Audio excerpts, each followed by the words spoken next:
Dahil umano sa napabayaang katola, abot sa 20 bahay ang nasunog sa barangay May Bunga sa Pasig. Darito ang unang ronda ni Von Aquino.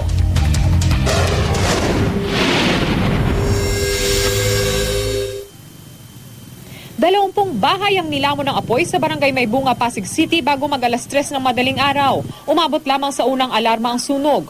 Base sa inisyal na investigasyon, naiwang katol ang pinagmula ng apoy. Agad daw kumalat ang apoy dahil tabi-tabi ang mga bahay.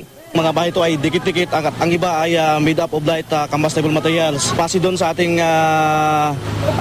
mga witnesses ay sinasabing sa katol, pero ito po ay bibigyan pa natin ng mas malalim na investigasyon. Sa pagtaya ng BFP, 40 pamilya ang nawala ng tirahan at umabot sa 400,000 piso ang halaga ng pinsala. Tiniyak naman ng punong barangay na tutulungan nila mga pamilyang nawala ng tirahan. Pansamantala raw nilang dadalhin sa Estela Maris Covered Court ang mga nasunugan. Nalaman ko may sunog na, nagkandara pa, kami paghakot ng gamit namin. Pero ang nagamit, nahakot ko na gamit. 2 bag lang at saka yung TV. Yung iba wala na. Sana kung mayroon man silang maitulong, kahit kunti, magpapasalamat kami. Yung DSWD namin, nandiyan naman po. Sila po yung talagang lagi nakahanda para kung ano man po yung pwede namin maibigay na tulong sa kanila. Katulad po ng pagkain, pansamantalang matitirahan nila.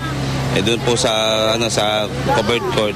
Mag-alas 4 na madaling araw nang tuluyang maapulang apoy. Wala namang naitalang nasugatan sa nangyaring sunog. Paalala ng BFP sa publiko, patuloy na mag-ingat laban sa sunog lalo na ngayong panahon ng tag-init.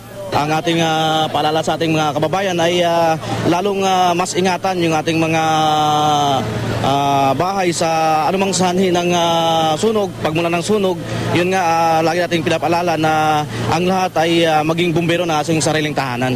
Para sa unang balita, Von Aquino reporting.